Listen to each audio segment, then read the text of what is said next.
Literasi beraksi, podcast kita di perpus kita. Literasi berisi segudang literasi, buka pikiran. Selamat datang di Literasi. Literasi dan aksi. Oke guys, ketemu lagi dengan kita di Literasi dengan bintang tamu yang mungkin sedang naik daun namanya, ya dengan Kak Farel. Halo semuanya. Nah, Kak Farel ini mungkin kita simpan dulu perkenalan karena masih misterius gitu. Kita pandangin dulu. Nah, sebelumnya Kak Farel tahu nggak sih soal majalah Meraksi?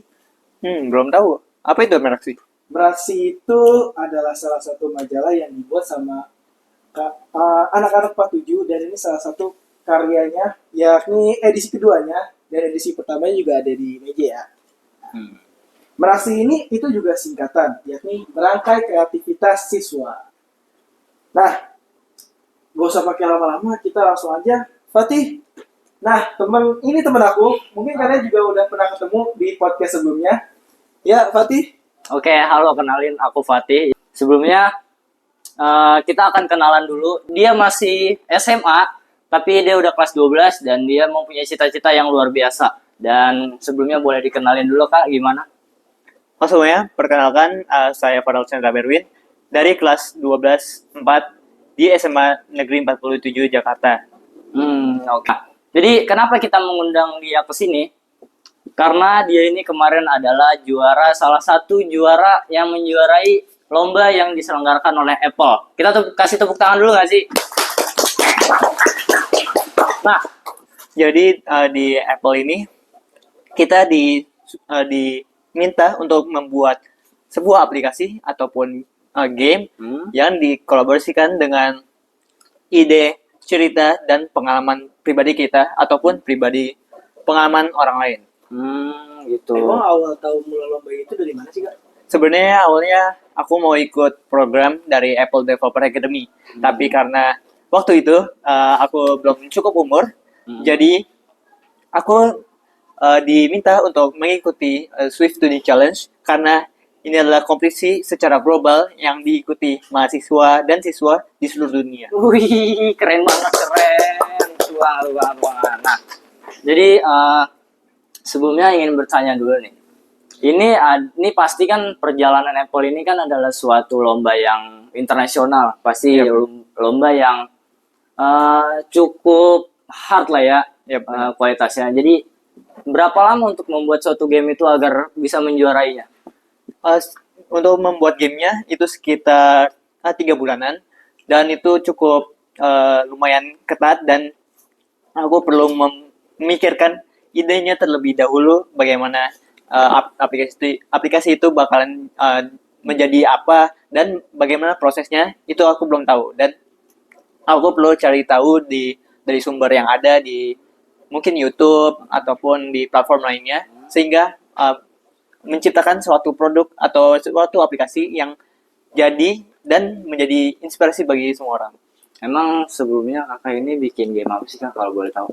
Itu gamenya bercerita tentang seorang yang sangat tidak percaya diri karena dia seringkali merasa minder ataupun tidak percaya diri saat bertemu dengan orang lain karena ia terlalu fokus pada laptopnya, dan itu membuatnya ingin merubah diri dia, dan sehingga aku membuat game ini untuk bagaimana orang-orang bisa meningkatkan kepercayaan diri mereka agar bisa berkenalan dengan orang lain, bersosialisasi dengan orang lain, dan tentu saja berkoneksi dengan orang lain. Dan itu yang perlu diubah dari si karakter itu.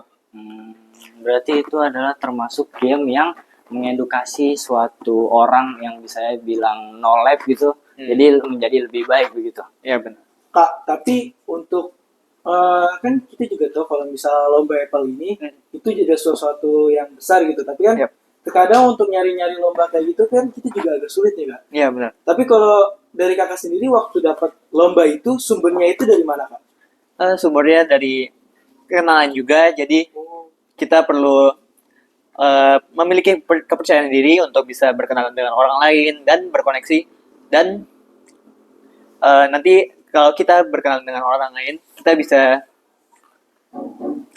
berbagi pengalaman dan cerita sehingga kita tahu nih apa yang dia dapat dan apa yang kita dapat, sehingga saling mutualisme. Berarti itu buat gamenya itu sesuai dengan suatu riset dari berbagai sumber-sumber gitu. Kalau boleh tahu tuh step by step cara membuat gamenya itu bagaimana? Jadi yang pertama adalah kita harus bisa memikirkan ide yang terlebih dahulu. Jadi kita membuat ide, selanjutnya kita juga harus bisa membuat sebuah desain bagaimana proses dari game itu dilaksanakan.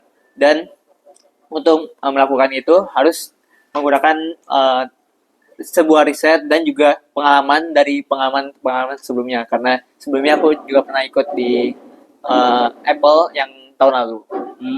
Bagus. Nah, jadi kan ini kita juga Sobat Perpus ini adalah suatu komunitas yang solid juga kayak. Jadi kita mengundang kakak ini karena kita ini penasaran dengan kakak. Nah, ini kakak ini adalah suatu, bisa dibilang seseorang yang bisa memotivasi gitu. Ya aku juga termotivasi bagaimana kakak ini bisa, ya bisa dibilang anak SMA tapi udah relasinya gede gitu. Ya. Itu bagaimana dimulainya? Apa dari kecil? Apa gimana gitu? Jadi awalnya tuh aku memulainya dengan pertama di tahun 2023 karena aku sangat suka dengan film Iron Man. Tahu Iron Man kan? Tahu banget. Jadi dia dalam film Iron Man, aku melihat ada yang bernama AI yang bernama Jarvis, dan itu aku sangat suka untuk bisa membuatnya. Jadi aku coba bagaimana cara kerjanya di dalam AI tersebut. Jadi aku coba mengimplementasikan dan mempelajari bagaimana cara kerja Jarvis yang di film Iron Man tersebut. Jadi itu adalah awal mula kenapa aku suka programming, dan kemudian aku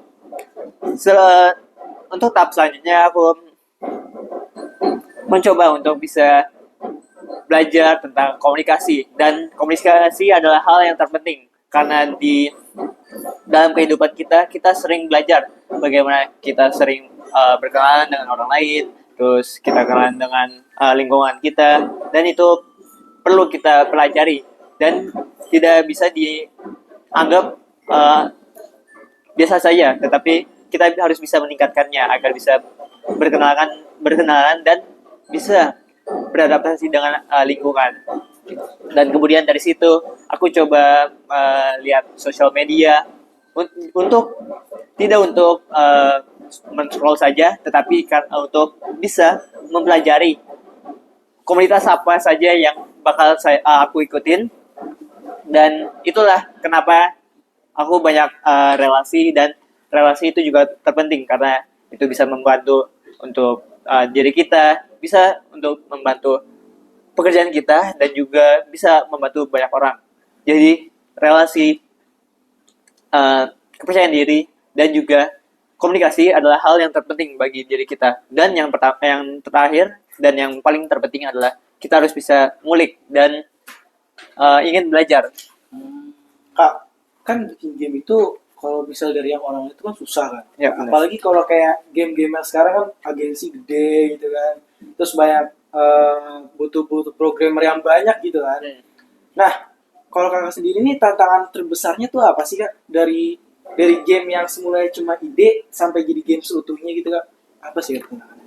Jadi untuk bisa membuat game seperti yang dikompetisikan di Apple, jadi aku dimulainya dari idenya, terus bagaimana story line-nya, kemudian implementasi teknologinya. Nah, implementasi teknologi adalah yang terpenting karena teknologi ini yang sangat mendukung untuk cerita dari game kita, dan ini berdasarkan dari pengalaman kita. Dan dari situ kita harus bisa mencari sumber yang bisa meningkatkan teknologi yang ada di game kita, dengan cara kita harus bisa mungkin dari tadi relasi kita bisa juga untuk bertanya dengan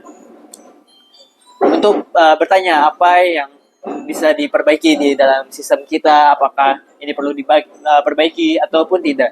Jadi karena relasi itu penting, jadi kita bisa bertanya dengan yang sudah berpengalaman dengan banyak hal. Jadi kita bisa belajar dari situ.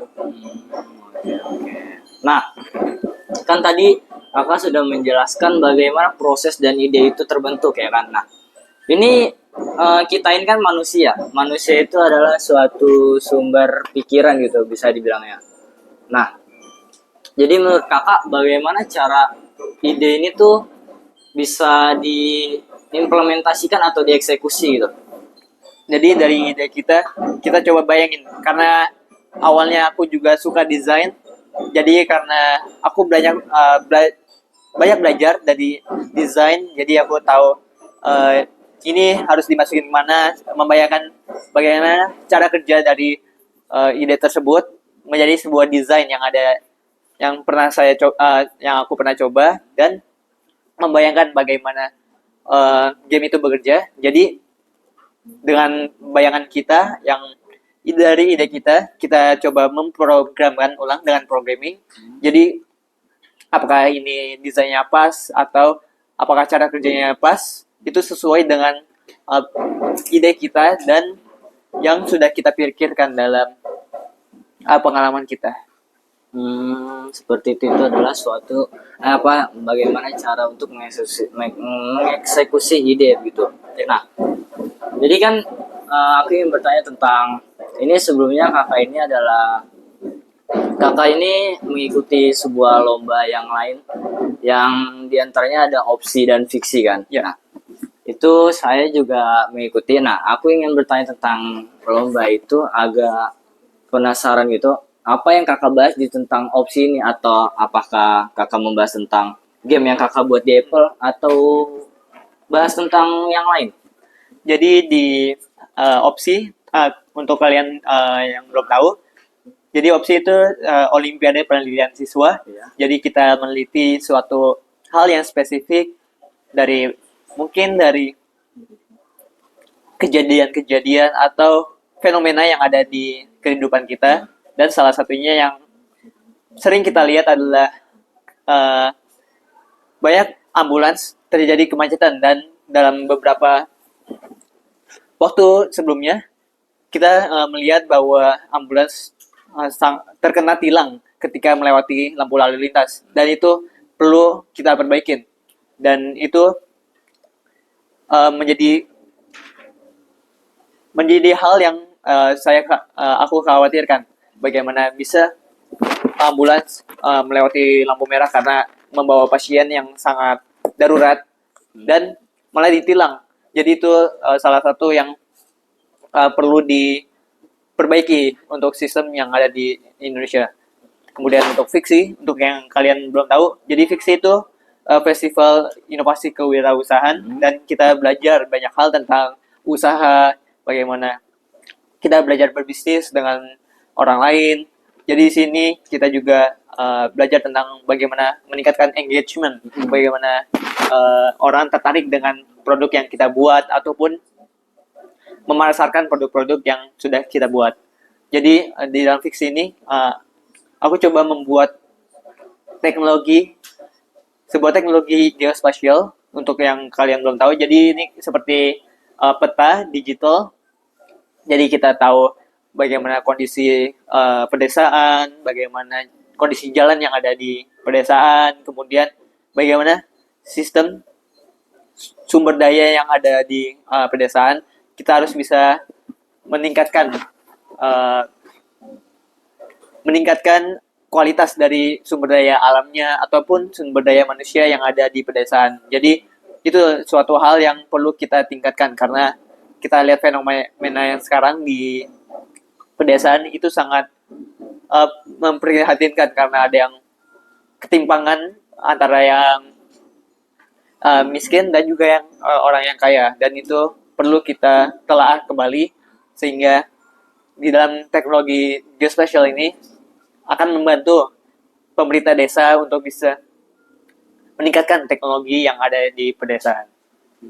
Oke, oke. Nah, kalau aku tanya kembali nih, tadi kakak sudah menjelaskan tentang opsi bagaimana kakak meneliti suatu kejadian dan bagaimana kakak memberitahu tadi fiksi yang kakak ikuti. Nah, kalau aku balik ke pertanyaan yang tadi game kakak yang menarik tapi udah tiba-tiba masuk ke otak, ada yang mau tanyain. Nah, Cut dulu ya, cut dulu.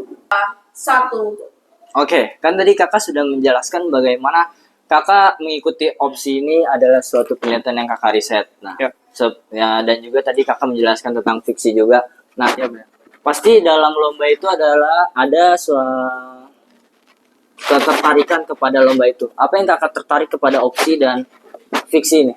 Untuk opsi sendiri, kita belajar tentang bagaimana mencari sumber yang terpercaya, bagaimana kita bisa meriset apa yang fakta dan juga apa yang hoax, dan itu kita belajar dari situ. Kita bisa mempelajari banyak hal di dalam penelitian untuk bisa membuat karya yang sangat luar biasa, karena ini penelitian, jadi kita harus bisa meliti hal-hal yang baru ataupun dari penelitian yang sebelumnya kita bisa kembangkan yang sudah ada. Tapi untuk fiksi sendiri, kita belajar untuk bisa berjualan, kita bisa belajar untuk bisa mempromosikan, kita juga bisa belajar tentang bagaimana meningkatkan engagement atau bagaimana kita bisa meningkatkan penjualan yang tidak hanya kita berjualan saja, tetapi kita bisa belajar tentang bagaimana kita bisa meningkatkan profit yang ada di bisnis kita, dan itu yang sangat terpenting karena untuk melakukan sebuah bisnis kita harus bisa melihat profit. Tanpa kita tidak melihatnya, dan itu sangat terpenting untuk melakukan sebuah bisnis. Oh iya kak, kan tadi kakak udah ikut game, ikut lomba, ikut fiksi, ikut opsi, kayak hampir semuanya kakak babat nih. Ya. Nah, terus kegiatan sekolah atau aktivitas yang lain itu gimana kakak cara bagi waktunya gitu? Kak? Jadi untuk aku mengikuti kegiatan sekolah, kegiatan olimpiade, kegiatan bisnis, itu aku melakukan scheduling. Jadi per hari itu aku melaksanakan kegiatannya itu berbeda-beda per hari. Jadi untuk yang pertama adalah pembelajaran biasa untuk ketika sekolah. Jadi untuk di sekolah aku pelajari semua materi sekolah di sekolah langsung, karena untuk ketika kita pulang ke rumah itu udah fokusnya udah pindah ke materi yang lainnya seperti olimpiade ataupun untuk prepare untuk kuliah di luar negeri. Jadi untuk membagi waktunya itu sangat terpenting, karena kita harus bisa membagi waktu antara jam belajar dan juga jam untuk melakukan kegiatan di luar dari sekolah. Nah, kakak ini, kalau aku sebutin lagi, kakak ini adalah seorang motivasi sebagai pelajar. Nah, kalau aku tanya nih, ini kakak adalah seseorang yang mungkin sekarang kelas 12 itu, masih muda banget, dengan relasi yang besar, bisa dibilang cukup besar atau besar. Nah, aku ingin menanyakan apa pesan dan kesan untuk teman-teman kakak atau yang sosial gitu, apa yang bisa kakak berikan untuk bisa menjadi seperti kakak gitu. Jadi Nah, kan tadi kakak juga mungkin kalau anak-anaknya sosial kakak juga ngatur jadwal kan pasti susah ya kak. Iya. Tapi kakak ini orang yang suka ikut komunitas gak sih? Dan kalau misalnya iya, kakak ikut apa aja gitu? untuk sekarang ini aku sangat tertarik untuk mengikuti komunitas. Aku mengikuti ada beberapa komunitas yang diikuti. Seperti contoh yang pertama adalah Young on Top, kemudian yang kedua adalah Genspreneur, dan yang ketiga adalah komunitas di sekolah ini. Karena ini adalah hal yang terpenting untuk diri kita. Yang pertama adalah Young on Top. Jadi Young on Top adalah sebuah komunitas bagi para anak muda, khususnya yang masih SMA ataupun yang sudah kuliah. Jadi semuanya dikumpulkan dan juga dibagi per divisi. Jadi ada divisi teknologi, divisi social humanity, dan ada beberapa banyak divisi lainnya yang tentunya sangat menarik untuk diikuti. Dan mereka setiap tahun juga mengadakan sebuah acara tahunan yang speakernya nggak main-main. Ada seperti contoh kemarin yang tahun kemarin mengundang Pak Erick Thohir sebagai Menteri BUMN.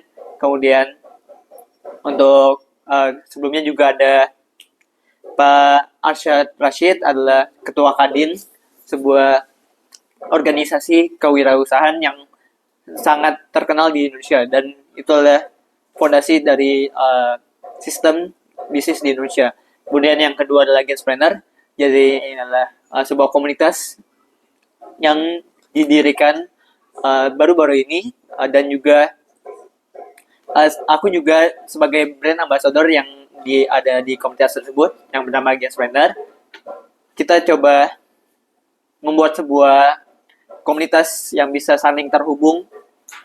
Jadi kita berkenalan, kemudian kita bisa sharing project. Jadi kita bisa mengikuti kegiatan-kegiatan yang ada di Genspreneur, karena kita setiap sebulan sekali ataupun 2 bulan sekali mengadakan sebuah kegiatan seperti seminar, tetapi seminarnya nggak biasa.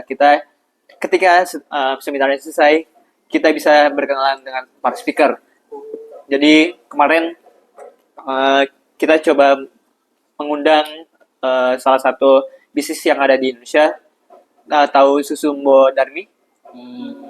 Susumbo Darmi adalah perusahaan F&B atau perusahaan yang bergerak di bidang minuman.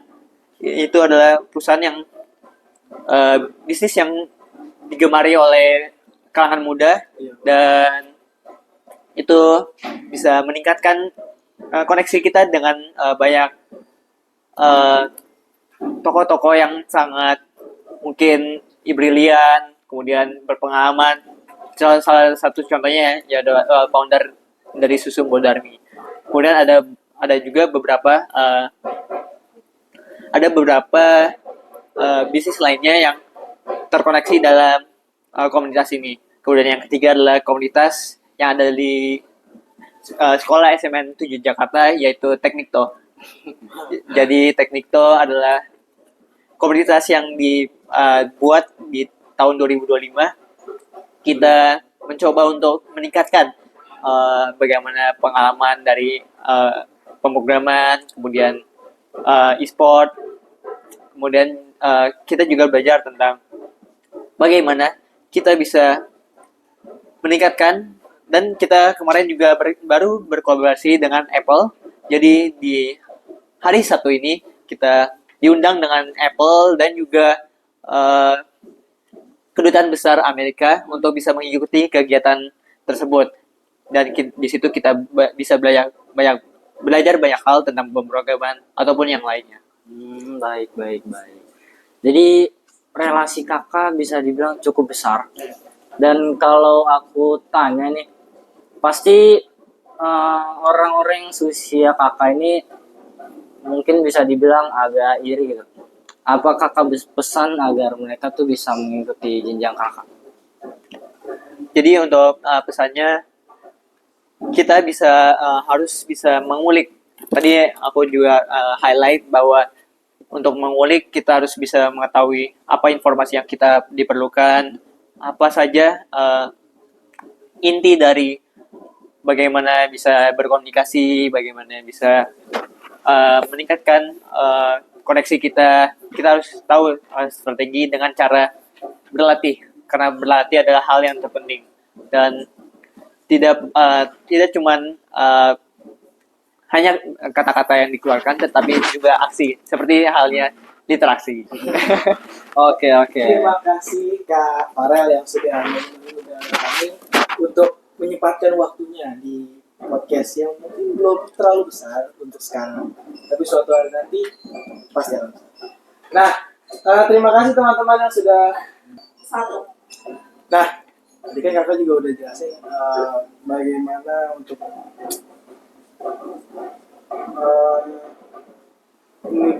Satu. Nah, menurut Kak Farel, apa sih hal yang terpenting untuk bisa menjadi seorang programming atau programmer yang bekerja atau menggeluti bidang teknologi gitu? Apa sih Kak? Satu kalimat yang bisa memotivasi kita-kita nih Kak, yang mungkin saat ini masih sedikit awam tentang apa itu programming? Apa sih Kak?